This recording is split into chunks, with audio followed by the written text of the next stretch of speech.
Assalamualaikum warahmatullahi wabarakatuh. Kisah Hindun binti Utbah, wanita pemakan hati Hamzah, paman Rasulullah SAW. Kisah taubatnya Hindun binti Utbah, si pemakan hati paman Rasulullah di perang Uhud. Dahulu ada seorang wanita yang menyimpan dendam besar. Ia bernama Hindun binti Utbah. Ia adalah wanita di balik dalang terbunuhnya paman Nabi, yaitu Sayyidina Hamzah. Di masa jahiliyah, Hindun dikenal sebagai wanita berbahaya dan penentang Islam. Bahkan setelah peperangan Uhud, ia berani menghampiri jenazah Sayyidina Hamzah, lalu merobek perut dadanya, kemudian memakan hati jenazah Sayyidina Hamzah. Aksi kanibalisme sadis ini kemudian menjadikan Hindun dijuluki sebagai Aqilatul Kitbah, atau si wanita pemakan hati.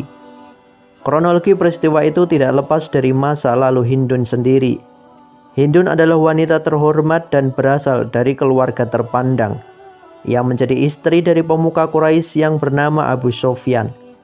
Keluarganya sangat menentang dan benci dengan ajaran yang dibawa Nabi Muhammad SAW. Kebencian itu semakin memuncak dikala keluarganya tewas terbunuh di peperangan Badar. Hindun sangat sedih sekali dan penuh dendam. Ia menganggap bahwa Hamzah bin Abdul Muthalib lah pelaku pembunuhan itu. Untuk melancarkan aksi balas dendamnya kepada Sayyidina Hamzah, Hindun kemudian memerintahkan seorang budak untuk membunuh Hamzah. Budak itu bernama Wasi bin Har, seorang pria kulit hitam dari Habasyah atau sekarang dikenal dengan negara Ethiopia. Wasi memiliki keahlian canggih dalam bidang tombak menombak, dan kemampuannya tidak usah diragukan lagi. Apalagi Wasi nantinya berhasil membunuh paman Rasulullah, maka Hindun berjanji akan memerdekakannya. Saat peperangan Uhud tiba, bertempurlah antara pasukan muslimin melawan pasukan kafir. Awalnya perang Uhud dimenangkan pasukan muslim, namun status berubah dikala pasukan pemanah muslim turun untuk mengambil harta ghanimah atau rampasan. Kecerobohan pasukan muslim lantas dimanfaatkan pasukan kafir untuk menyerang kembali. Pada perang Uhud ini, Wasi mengawasi gerak-gerik Hamzah. Saat datang kesempatan, ia kemudian melemparkan tombaknya ke arah tubuh Hamzah. Dan akhirnya Sayyidina Hamzah pun wafat syahid. Kekalahan umat muslim di perang Uhud kemudian membuat Hindun binti Utbah bahagia sekali. Ketika melihat keberhasilan Wasi membunuh Sayyidina Hamzah, Hindun kemudian mendekati jenazah Sayyidina Hamzah. Tanpa belas kasihan, Hindun lantas melakukan aksi kanibalisme yang sadis. Ia dengan tega merobek dada atau perut jenazah Sayyidina Hamzah, mencopot hati Hamzah lalu mengunyahnya dengan sadis. Puas rasanya dendam itu terlampiaskan, namun Hindun tak mampu menelannya. Ia lalu memuntahkan hati Sayyidina Hamzah. Ketika peristiwa Fathul Mekah atau penaklukan Mekah terjadi, Abu Sufyan sebagai pemimpin Quraisy takluk dan luluh hatinya. Ia kemudian diberi hidayah oleh Allah Subhanahu wa Ta'ala untuk menerima Islam sebagai agama yang benar. Adapun anak Abu Sufyan yang bernama Muawiyah sudah lebih dahulu memeluk Islam sebelum peristiwa Fathul Mekah, tepatnya pada saat umroh qadha. Namun keislamannya ia tutup-tutupi dari sang ayah yang masih kafir kala itu. Hidayah berangsur-angsur turun kepada keluarga Abu Sufyan. Hingga setelah Fathul Mekah terjadi, hidayah lalu turun juga ke dalam hati Hindun. Dalam hatinya ia ingin masuk ke dalam Islam. Awalnya ia masih takut jikalau Nabi Muhammad menuntut balas atas terbunuhnya Sayyidina Hamzah. Hindun kemudian berkata kepada sang suami Abu Sufyan, "Aku ingin menjadi pengikut Nabi Muhammad." Abu Sufyan lantas terheran. "Kemarin kan kau tak suka membicarakan soal ini." Ternyata Hindun terkagum atas banyaknya umat muslim yang rukuk, sujud dan beribadah di Mekah.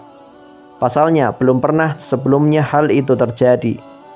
Penaklukan kota Mekah dilakukan umat muslim dengan cara yang damai tanpa peperangan. Penduduk Mekah banyak terkagum dan luluh hatinya. Mereka lantas berbondong-bondong berbaiat kepada Rasulullah SAW dan menerima agama Islam. Rasulullah lalu duduk di atas bukit Sofa, sementara sahabat Umar bin Khattab berada di bawah beliau. Lalu orang-orang dibaiat dan diambil sumpah kesaksian kepada Rasulullah SAW. Awalnya Rasulullah membaiat kaum laki-laki terlebih dahulu, kemudian dilanjut kaum wanita dibaiat. Hindun binti Utbah saat itu datang untuk ikut berbaiat juga. Ia datang dengan memakai penutup kepala agar tidak diketahui Rasulullah SAW. Ia sangat khawatir apabila Nabi marah melihat sosoknya yang dulu pernah mengunyah hati paman Nabi Hamzah. Rasulullah SAW lantas bersabda, "Aku baiat kalian semua untuk tak menyekutukan Allah dengan sesuatu apapun." Sahabat Umar lantas membaiat kaum wanita supaya tidak menyekutukan Allah dengan sesuatu apapun. Di antara baiat yang diambil adalah jangan menyekutukan Allah, jangan mencuri, jangan berzina, jangan membunuh anak sendiri, jangan membuat kebohongan, dan jangan durhaka kepada Rasulullah. Saat baiat, Hindun sempat komplain atas sifat kikir atau pelit suaminya Abu Sufyan. Ia juga bertanya kepada Nabi hukum mengambil sedikit harta suaminya yang pelit. Nabi kemudian menghukuminya halal. Saat itu Nabi tahu jikalau yang bertanya itu adalah Hindun, istri Abu Sufyan. Hindun lalu meminta maaf kepada Rasul atas perbuatan buruknya di masa lalu. Setelah memeluk agama Islam, kepribadian Hindun berubah total. Ia kini menjadi seorang muslimah yang taat kepada Allah dan Rasul-Nya. Ia kini menjadi wanita ahli ibadah yang rajin sholat malam dan berpuasa. Di saat Nabi Muhammad SAW wafat, hati Hindun sangat sedih sekali dan merasa kehilangan. Pasalnya ia belum lama memeluk agama Islam, sedangkan keburukan Hindun kepada Rasul dulunya lebih lama. Namun Hindun tetap istiqomah untuk menjalankan janji baiatnya dahulu kepada Rasulullah. Jasa Hindun sangat besar dalam sejarah Islam. Ia juga termasuk sahabiah Rasulullah yang turut andil dalam perjuangan Islam. Perjuangan Hindun binti Utbah diantaranya pada saat terjadinya Perang Yarmuk. Perang itu terjadi antara pasukan Muslim melawan pasukan Romawi.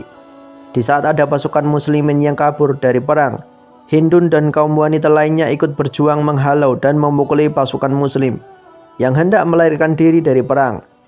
Tak seorang pun yang dicegah Hindun melainkan kembali berperang lagi. Hindun wafat di masa kekhalifahan Umar bin Khattab. Sebagai seorang muslimah yang taat, Hindun melahirkan keturunan hebat yang menjadi pemimpin umat. Putra beliau yang bernama Muawiyah bin Abu Sufyan adalah seorang sahabat Nabi dan juga seorang khalifah. Muawiyah bin Abu Sufyan adalah khalifah dari Bani Umayyah yang berkuasa pada tahun 661 sampai 680 Masehi. Karir politiknya dimulai pada tahun 639 ketika beliau diangkat Khalifah Umar bin Khattab menjadi gubernur di Suriah. Semoga kisah ini bermanfaat. Wallahu a'lam bishawab. Wassalamualaikum warahmatullahi wabarakatuh.